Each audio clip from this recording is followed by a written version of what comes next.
Okay, hi everyone. I thought I would go over a little bit about how to read an article that's a little bit complicated. So I've given you one here.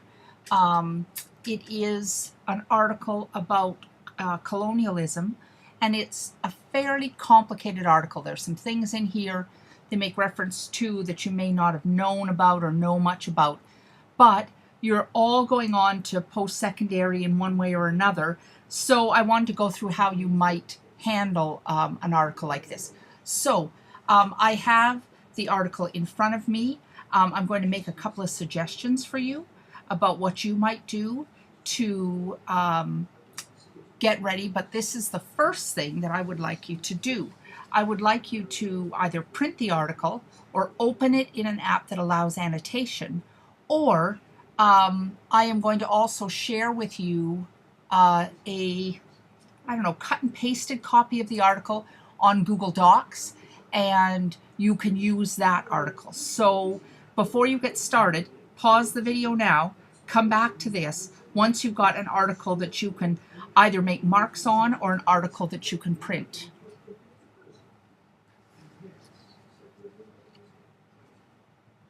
Okay, so I assume that you're back and ready to go. So I have another thing for you to do before we get started. I would like you to pause the video here, and I would like you to take a few minutes to read the article over. I'd like you to highlight or underline if you've printed it out. I'm going to show this to you printed out for the most part. So you're going to highlight or underline any new words, and then you're going to mark the content you don't understand. When I do my article, I am going to put a question mark in. So pause the video here, go through and read the article as best you can. It might take you an hour. It might take you 15 minutes. Do a little more than skim it, but if you get to parts you don't understand, do the best you can and then mark them with a question mark. And then once you've done that, you're going to come back and play the video.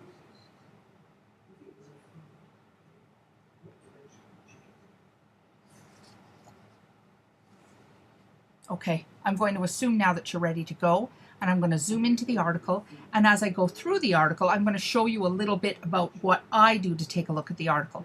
So the first part of this I'm going to do on paper, for those of you who've chosen to print it out, and then the second part I'm going to do a screen capture video to show you how I go through it that way. So you're going to go through the article and try to make as much meaning out of the article as you can. So I have a highlighter, and I am going to be using a pencil. Sometimes when I go through and do some work with annotating texts, and annotating just means that you're writing things down and breaking them apart. When I do that, there are times when I'll color code my notes, especially if it's something for a long course. So I finished my master's degree a couple of years ago, but I had a sort of system I used for those where I used green for new words and blue. If that's the way you like to do things, that's just fine, but I'm going to kind of simplify it here. So the first thing that I am looking at as I go through this article is taking a look at who wrote it, to see a little bit more about where the idea is coming from. And then I see here at the beginning that there's a nice definition of the word. So for a definition, I would usually highlight that. So colonism is a system that occupies and usurps labor, land, or resources from one group of people for the benefit of another. And then it says the origin of the word, so that you can get a little bit of an idea of where it comes from. So they break down different kinds of colonialism, and you will see those as you go through and look throughout the world. So we're going to focus first on North America, but then we're going to start to take a look at different colonial projects in the world. So this is what I like to do. There are different types, so I know these. I'm going to highlight the 3 types. So exploitation, colonialism, and then small amounts of colonists whose main objective is to profit from the colony's resources and exploit the labor. So I know that that's my definition there. It's usually exported to a metropole or mother city. So the example they're giving is the British went to India. Now, they talk about the next type, which is plantation colonies, and they say they mix exploitation and settler colonialism, but we don't know what that is yet, but as we skim down, we see it's here.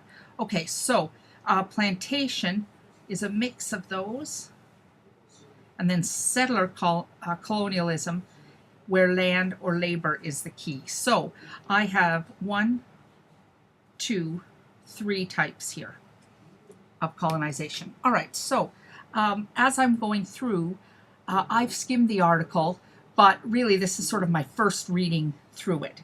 So land is necessary for life, thus contests for land can be, and indeed are contests for life. And we already know how important land is to Indigenous people, so in the back of our head we're starting to think about how this works. So settler colonialism is kind of the focus of North American colonialism, but Indigenous people were and are affected by plantation colonies and also by exploitation colonialism. So as we go along, we'll think about how that works. So Indigenous peoples are erased through outright genocide, assimilation, and interbreeding, including rape. So I want to make sure I know what genocide is, what assimilation is, and then interbreeding. We'll have to learn more about that. In this process, racialized categories become important for perpetuating the system. So I might want to know what the word racialized means. So that's a word that I'm going to take a look for. And then genocide, assimilation, and interbreeding, we know what those are from the content of this course. So kind of talks. In this unit, I give you another list of terms, and that's one here. All right. So settlers are also different from other colonizers in that they are there to stay. So here we start to see about the settler culture that we've talked about at North America for sure. Unlike other colonial systems where the colonizer returns to their home country after profiting, here the land itself is the profit. Another important concept in understanding this system is the idea that in settler colonialism, invasion is a structure, not an event. So I think that's a good quotation. So there's not just one moment of colonization. It's a structure that has colonized a society. This means that settler colonialism is not just a vicious thing of the past, such as the gold rush, but exists as long as settlers are living on appropriated land and thus exists today. So this, I would make a note saying that colonization is ongoing. And you'll notice that the unit is called colonization then and now, which is suggesting that there's still colonization going on in many countries in the world. That was my email. You can just ignore that. I also really like this quotation, and I always look for quotations because if I'm writing about something, I might want to use those quotations later. But I really think this is very interesting. There are no good settlers, there are no bad settlers, there are settlers. So I think it takes out the idea of good and bad. The system is just the system, and if you're a settler, you're in the system. Anyone not Indigenous living in a settler colonial situation is a settler. Therefore, all non-Indigenous people living in what is today called the U.S. are settlers living on stolen land. Settlers do not all benefit equally from settler colonization or colonialism. Many people were brought to settler states as slaves. Oh, interesting.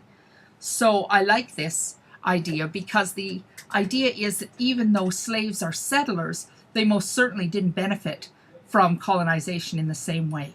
So race and class largely prefigure which settlers benefit the most from usurped Indigenous land. So it is the people who owned the settler slaves, if you will. So that's an interesting idea that I think is worth thinking about, because there are a lot of people who were brought to North America as slaves. There were a lot of people like the Irish, for example, who came much later on and were settlers, or the Italians who fled Mussolini, or all of those people, and they may not have equally benefited from colonization as opposed to, say, the Cotes who came in the early 1600s. Clearly, all of the wealth and existence of my family is based upon this idea of being settler colonists who came to benefit from the land. But there are a lot of people who are later settlers who do not equally share in that. But they're still considered settlers. And I think that that's something that makes some people uneasy, is that the idea of being a settler, people think that a settler is someone like the Cotes who came many years ago. But anyone who isn't Indigenous is a settler, but the colonial system doesn't benefit them equally. That certainly slaves, indentured servants, refugees now are not equally benefiting. They still face all kinds of prejudice. So I think there's that idea of privilege and how privilege is different for different people. So as you go through this, when you read it first, you might think, oh, I don't exactly know what is going on here. But as you go over it again, you see that this article is kind of talking about colonialism, but not saying that everyone who's a settler has all these benefits from it. And then I really like this. It says, it is all our responsibility as settlers, especially those descended from European colonizers, to challenge the system of domination from which we benefit. So certainly there's benefit for everyone here, because you wouldn't flee your country to Canada if you didn't think you could make a life here.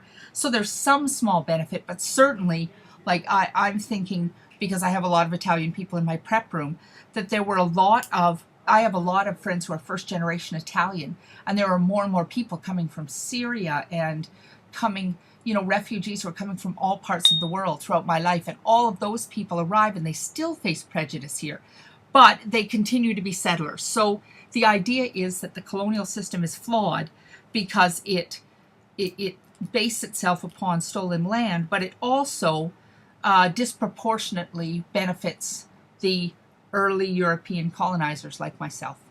That mostly means people who have white skin or pass as people who are white, but it doesn't always, because certainly there are many white people who came later on and who have not equally benefited from the settler status. But that doesn't mean they're not settlers.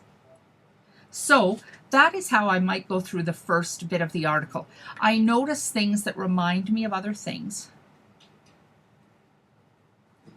Here I think of all of the conversations I've had with people who are trying to reconcile their own kind of settler past. And like I say, with my many Italian friends, some of their families came with virtually nothing, on the run from a terrible system in Italy. So while they're European, they certainly didn't arrive with much more than, a good attitude and the clothes on their back.